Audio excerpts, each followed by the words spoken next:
नमस्कार दोस्तों, मैं संस्कार अग्रवाल आप सभी का ज्योतिष वितरण चैनल में फिर से बहुत बहुत स्वागत करता हूं।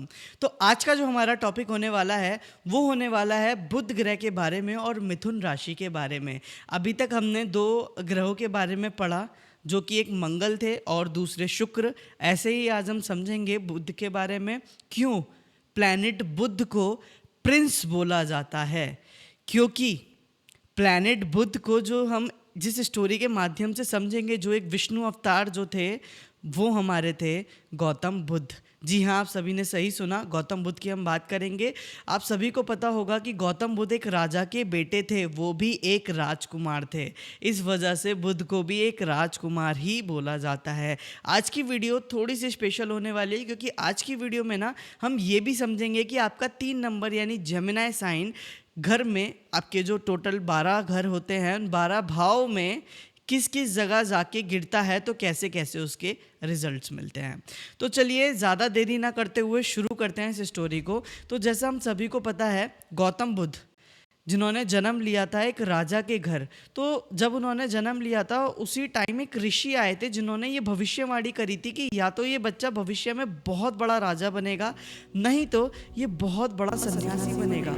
ऐसा सुनते ही मानो राजा के पैरों तले जमीन खिसक गई हो। आखिर कोई पिता क्यों चाहेगा अपने पुत्र को सन्यासी बनाना। तो राजा ने उन योगी जी से, उन ऋषि जी से पूछ लिया कि आप ही इसका समाधान बताइए।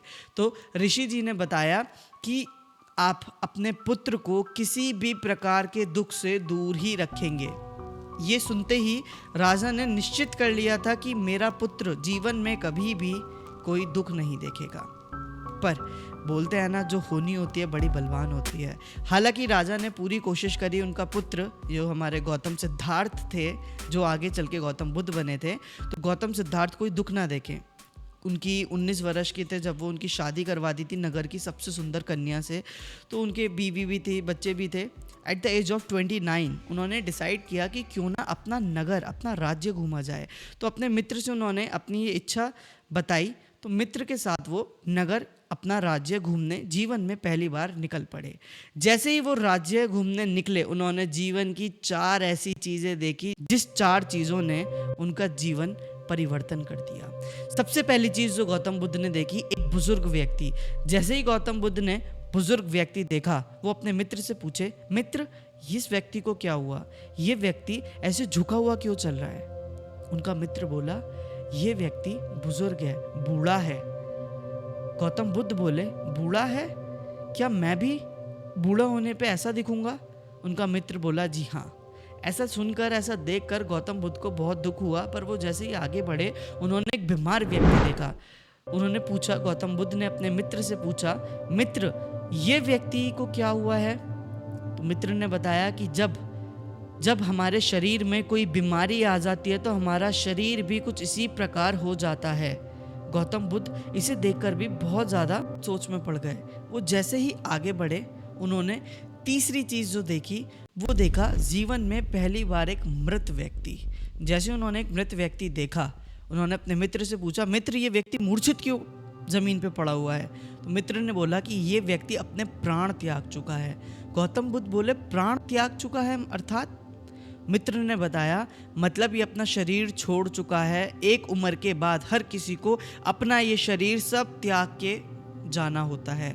ऐसा सुन के गौतम बुद्ध मानो भीतर से पूरी तरह टूट गए और उन्होंने अपने मित्र से बोला कि उन्हें अपने राजमहल वापस जाना है।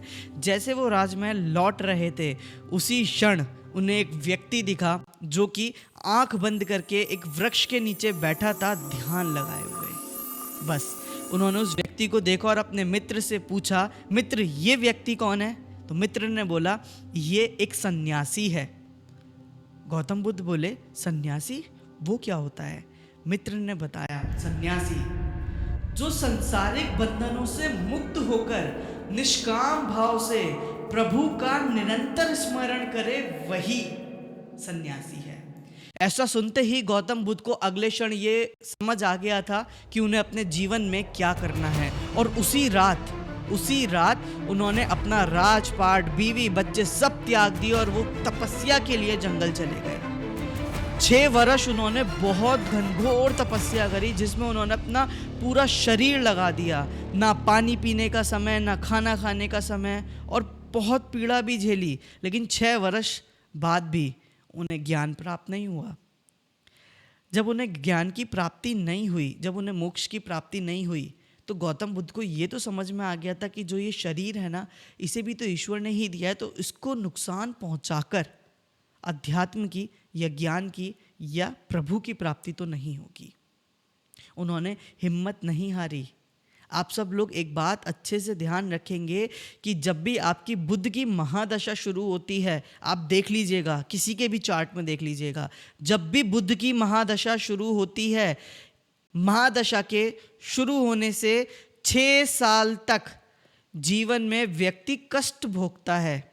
वो कष्ट आपको स्ट्रॉन्ग, आपको हार्ड बनाता है आपकी फर्दर लाइफ के लिए। और अगर वो कष्ट आपने भोग लिया ना, यकीन मानिए आपके पास हर वो वस्तु होगी जिसका आपने स्मरण किया है या जिसके बारे में आपने सोचा है। आज मान लो चौथे घर में आपके बुद्ध विराजमान है। जैसे ही बुद्ध की दशा आएगी, 6 साल तक आप शायद अपने घर के लिए बहुत मेहनत करो, बहुत तपस्या करो, शायद घर ना मिले, शायद घर ना बने, शायद प्रॉपर्टी ना मिले। इतनी मेहनत के पश्चात भी 6 साल जब जम के मेहनत करोगे, उसके पश्चात ही आपको सुख मिलेगा। ठीक है, तो 6 साल की, इसीलिए हम बोलते हैं कि ये कठोर, जो इनका गौतम बुद्ध का एक टाइम था जहाँ पर इन्होंने कठोर तपस्या करी थी, उसी के भांति व्यक्ति भी जब भी बुद्ध की दशा आती है 6 साल कठोर तपस्या करता है। हाँ जी, ठीक है।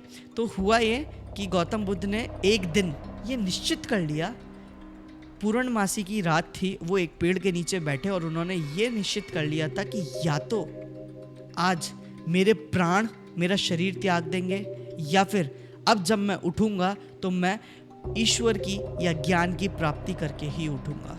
और कुछ समय पश्चात उन्हें ज्ञान की प्राप्ति हुई।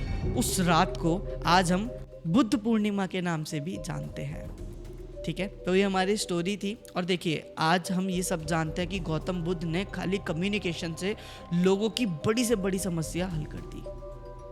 बात करके, उनको समझा के, उनका मन शांत करके बड़ी से बड़ी समस्या हल कर दी।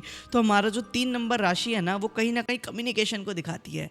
आज हम बात करें, अगर मानो किसी के लगन में जेमिना यानी मिथुन राशि पड़ जाए, तो हम ये बोलेंगे कि व्यक्ति बहुत कम्युनिकेटिव हो जाता है। उसको ना कहीं जो आपके गैजेट्स होते हैं ना, गैजेट्स मतलब कि आपके कोई भी ऐसी चीज़ें, से नए नए मोबाइल्स हो गए या फिर आपकी नई नई तरीके की चीज़ें हो गई, ईयरफोन्स हो गए, ऐसी चीज़ों का ना इंटरेस्ट होगा, उसे गैजेट्स का शौक होगा।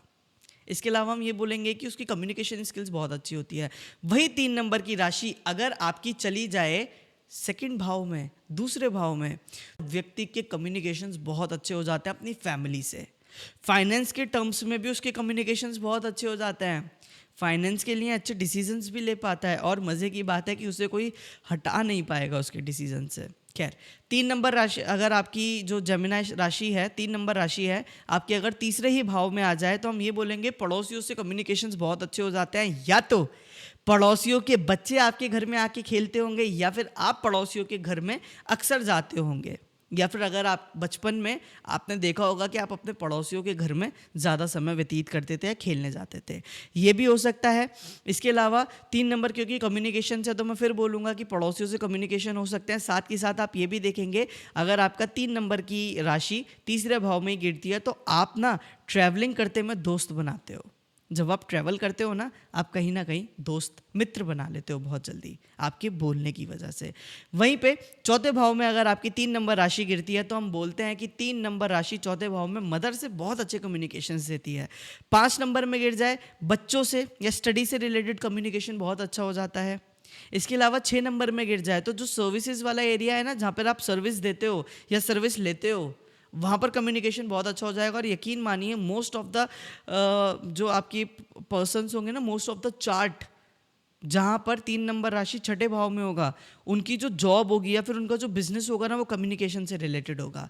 जैसे कि हमारा कॉल सेंटर होता है, ठीक है, और बहुत से हमारे जो बिजनेसेस होते हैं वो कहीं ना कहीं कम्युनिकेशन से रिलेट करते हैं, तो वो हो गया। 7 नंबर में गिर जाए, 7 नंबर में क्या होगा? 7 नंबर में आपके स्पाउस के साथ आपके बहुत अच्छे कम्युनिकेशंस हो जाएंगे, आपके पार्टनर के साथ आपके बहुत अच्छे कम्युनिकेशंस हो जाएंगे। वही 3 नंबर राशि आपकी गिर जाए अष्टम भाव में, आपके इन लॉज से बहुत अच्छे कम्युनिकेशन हो जाएंगे। और एक बात बताता हूँ, जब भी बात एस्ट्रोलॉजी की आएगी, जब भी बात रहस्यमय चीज़ों की आएगी, जब भी बात सीक्रेटिव चीज़ों की आएगी, आप खुद को रोक नहीं पाओगे बात करने के लिए। हाँ, ये भी एक टूल है। व्यक्ति किन बातों के लिए अपने आप को रोक नहीं पाता, वो ज़रूर करेगा। 9 नंबर में गिर जाए, यकीन मानिए व्यक्ति जब नॉलेज की बात आएगी ना, तो वो अपने आप को रोक ही नहीं पाएगा। किसी को गाइड करने के लिए वो अपने आप को कभी नहीं रोक पाएगा। साथ के साथ फादर से कम्युनिकेशंस बहुत अच्छे हो जाएंगे। अगर 3 नंबर की राशि दशम भाव में गिर जाए, करियर से रिलेटेड आपके जो डिसीजंस बोल सकता हूँ, या आपकी जो बात करने की क्षमता है, हमेशा रेडी रहोगे। इसके अलावा कम्युनिकेशंस आपके इंप्रूव हो जाएंगे। किससे? जो 10वां भाव है वो आपकी मदर इन लॉ को भी दिखाता है। आपकी मदर इन लॉ से कम्युनिकेशन बहुत अच्छे हो जाएंगे। ठीक है। इसके अलावा आपके करियर में, प्रोफेशन में जो जो चीज़ें होंगी, आपका ये भी हो सकता है कि जो प्रोफेशन है वो कहीं ना कहीं कम्युनिकेशन से रिलेट करता हो, जैसे कि काउंसलिंग का हो सकता है। इसके अलावा अगर आपकी 3 नंबर राशि 11वें भाव में चली जाती है, हम क्या बोलेंगे? दोस्त जब भी मिलते हैं बहुत बात करोगे, जी भर के बात करोगे।